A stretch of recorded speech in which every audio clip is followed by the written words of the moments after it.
During a live congressional hearing, a white former attorney general looked directly at Jasmine Crockett and told her to go back to Africa. Jasmine's response wasn't loud, but it was decisive. Instead of arguing, she opened a Justice Department file that documented years of racial discrimination under Bondi's leadership, including harsher sentencing for black defendants and political pressure to target minority communities for voter support. So the question is, what happens when truth enters a place of power and refuses to step aside? Stay with us. This is a story worth your time. Washington, D.C. Wednesday morning.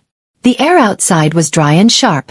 Inside Capitol Hearing Room 4A, every seat was taken long before the session began. Cameras lined the back wall. Network crews, reporters, and independent streamers, all focused on the two microphones at the center of the floor. This wasn't a routine congressional meeting. It was a hearing on racial bias in the American criminal justice system. People were not there just to listen. They were there to witness, to see whether justice in this country truly operates blindly or simply looks away from certain skin tones. On the left side of the table sat Jasmine Crockett, a black congresswoman from Texas and former criminal defense attorney with more than 100 courtroom wins. She wore a navy suit, sat straight-backed with steady focus, and commanded the attention of the room like a conductor guiding an orchestra. Jasmine wasn't there to perform. She was there to present facts. She represented a new generation in American politics, young, sharp, and unafraid to confront long-standing flaws in the system, not with emotion alone but with documented evidence. Across from her sat Pam Bondi, the former Attorney General of Florida, blonde, composed, and carrying the confidence of years in high-profile legal roles. Her career had been shaped by strict, tough-on-crime policies praised by conservatives and criticized by civil rights advocates for racial disparities in prosecution. Today, she wasn't standing behind a podium or speaking from a place of authority. She was expected to answer questions. But this wasn't simply an exchange between two officials.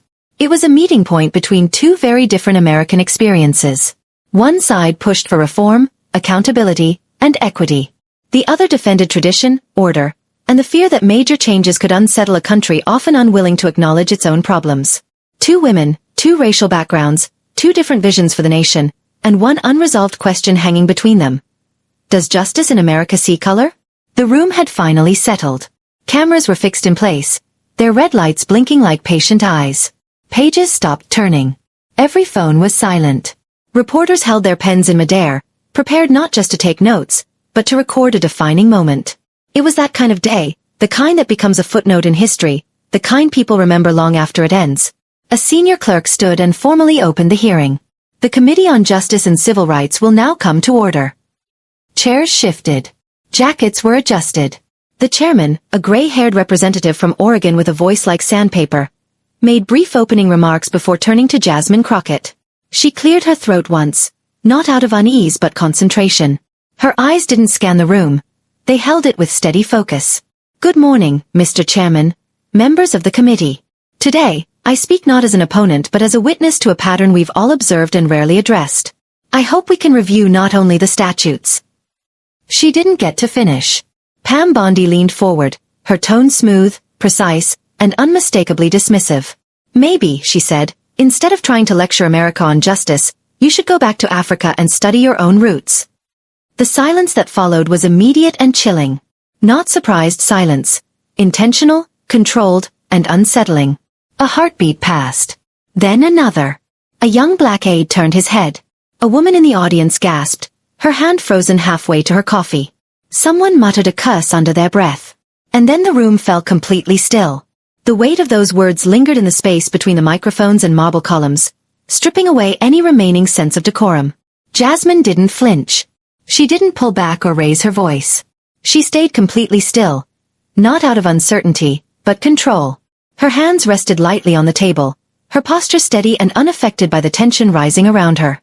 Only her eyes moved. They lifted slowly and focused on Pam Bondi, calm and deliberate. There was no anger in her expression, only concentrated attention. Her face didn't accuse. It evaluated.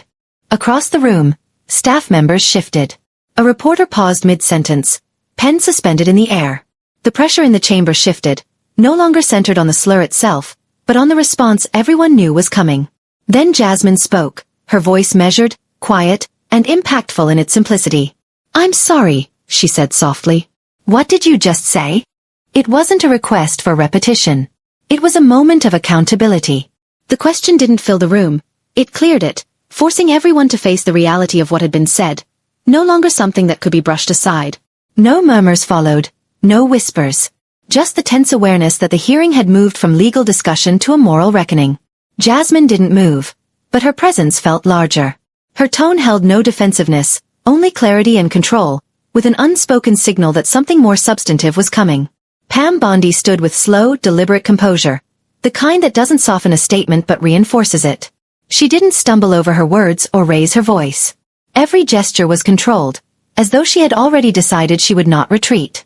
Her eyes swept the room, moving past cameras, staff, and representatives, before settling directly on Jasmine. She smoothed the hem of her blazer, a small movement that looked calm but carried the weight of someone bracing themselves. She leaned forward, adjusted the microphone, and spoke clearly, aiming her words beyond the chamber and toward viewers across the country.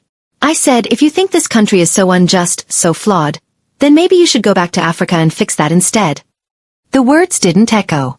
Not because they lacked volume, but because the impact arrived too sharply, too directly. For a moment, the air itself felt suspended. It wasn't quiet from calm, it was quiet from pressure, like the entire room had been forced into holding its breath at once. A senator seated near the back shifted uneasily but stayed quiet. A congressional aide dropped her pen and didn't bother picking it up. The camera crew remained still, yet one of them instinctively tightened the zoom, as if trying to capture the moment of shame more clearly for viewers across the country. Millions of televisions were already replaying the sentence, uncensored and unedited, on every major news network. Captions were appearing instantly, words that didn't just offend, they exposed something deeper, something that had always been present beneath formal suits, policy language, and polished civility. In this moment, it wasn't about discussion. It wasn't even about political rivalry. It was about what had just been spoken, and the fact that it was said into a live microphone permanently added to the government record. No one could claim they missed it. Pam had launched her words like a weapon, but once released, they were no longer hers to control.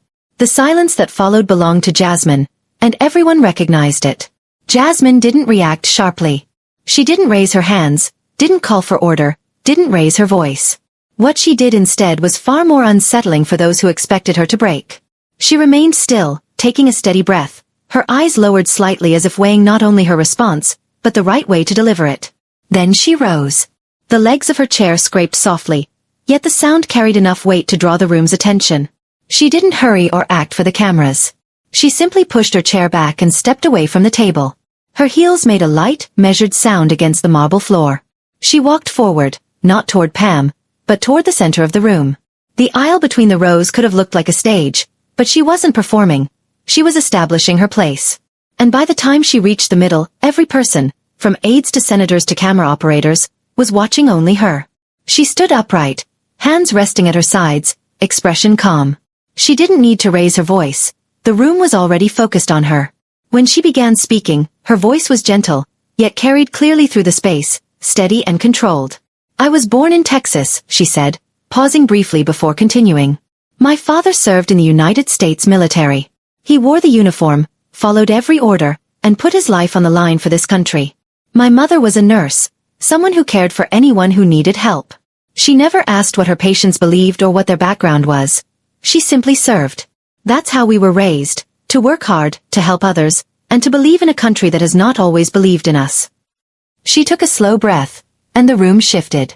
Some people lowered their eyes, while others leaned in, listening more closely. But my story doesn't begin with them, she said. It begins with the people who never had the chance to tell theirs. My ancestors didn't book a flight to get here. They didn't come pursuing the American dream. They were taken, chained, forced from their homes, dragged across the Atlantic as cargo, packed into ships so tightly they couldn't stand. They were sold, branded, and pushed into labor on stolen land. For generations, they were told they didn't matter. Not as citizens, not even as human beings. But they survived. They endured. Her voice held no anger, only steady truth, grounded and unembellished. And somehow, she continued, after everything, they still believed in something better.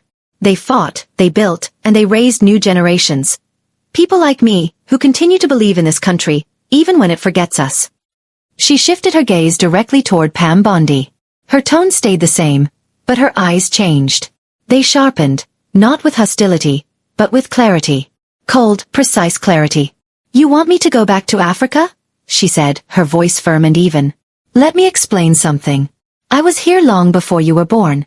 My family's blood was in this soil before your family ever signed a mortgage. We were here before the law allowed us to vote. Before schools opened their doors to us. Before the sidewalks carried our names as part of this nation's history.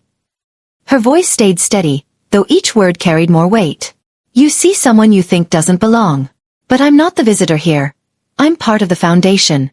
You don't get to ask me to leave a house built on the labor of my ancestors. You don't get to dismiss the work, the suffering, or the dignity that existed long before you could stand in this room. There were no gasps now, only silence. Heavy, focused silence. Jasmine's voice lowered even further. You say I should leave. That I should go back. But my people lived and died here. They were born on this land, worked on it, and were often buried without names, without markers, without fairness. And yet they remained, and I am still here. She paused, not for reaction, but because the moment required space. She looked around the room, not seeking support, only ensuring that her words had reached everyone present. So no, she said quietly but firmly. I'm not going anywhere. I belong here, and I don't need to be reminded of that. Jasmine had affirmed her history, and now she shifted toward something power rarely welcomes. Documentation. She didn't raise her voice or change her expression, but her posture adjusted. Her shoulders straightened, her stance settled, and her hands steadied. Her tone became slightly more direct, moving from personal experience to factual evidence. She returned to her seat only long enough to reach into a simple black leather folder placed beneath her desk. The moment she lifted out the document, the atmosphere in the room changed. It was a thick file with a pale gray cover, marked by a bold red diagonal stamp on the front. Confidential, DOJ, Florida 2018. Several people looked up. Others stayed still. She didn't hold it above her head or make a display of it. She stepped calmly to the center, holding it at waist level, and looked directly at Pam Bondi. There was no emotion in her face, just steady, clear focus. She raised the file slightly, only enough for the committee members to see the stamp. Then she spoke again, her voice controlled. Director of Surgery, Ms. Bondi, she said. I'm assuming this file is familiar to you.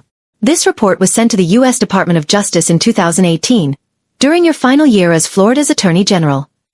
There was no reply, and none was required. The silence felt heavier now. Not just tense, but waiting. Jasmine opened the folder slowly. Inside were pages that were worn, marked, and heavily notated. She knew the document thoroughly. She had reviewed it more times than she liked to admit. She turned to the first marked tab, her thumb pressing down firmly. The soft rustle of paper was the only sound in the room. She did not read immediately. She allowed the presence of the report to settle, to be seen. Then she lifted her eyes, not toward the audience or the cameras, but directly at the woman who had told her to go back to Africa. This document, she said clearly, is not an opinion. It is not rumor. It is not something I created. It is a federal review submitted during your administration, examining racial bias in the criminal prosecution system in your state. She stood with the file open, its weight suddenly more evident. Her tone did not rise, but the tension around her did. Every page she turned deepened the silence. Her movements were slow and deliberate, like someone handling something delicate. Not dramatic, simply precise. She reached the first tab. Her thumb rested on a chart covering half the page, highlighted in yellow under the overhead lights, bold and impossible to overlook. She did not scan the room for a reaction. She looked down and read. According to this internal review from the Florida Department of Justice, black defendants received recommended sentences that were, on average, 32% longer than white defendants facing the same charges. She lifted her head, not theatrically, but directly, as if asking, can anyone explain this? No one did, she continued. Same charge, same courtroom, sometimes even the same judge. Yet one person receives probation and another receives years. She turned to the next tab. A small red note protruded from the page. She skimmed the paragraph briefly, then read aloud.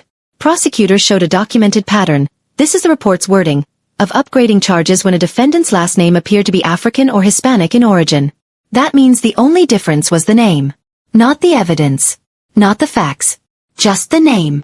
Her voice did not waver, but it slowed.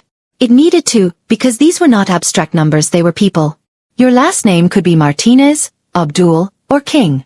And that alone could determine whether you received community service or prison time. The report doesn't offer theories about intent.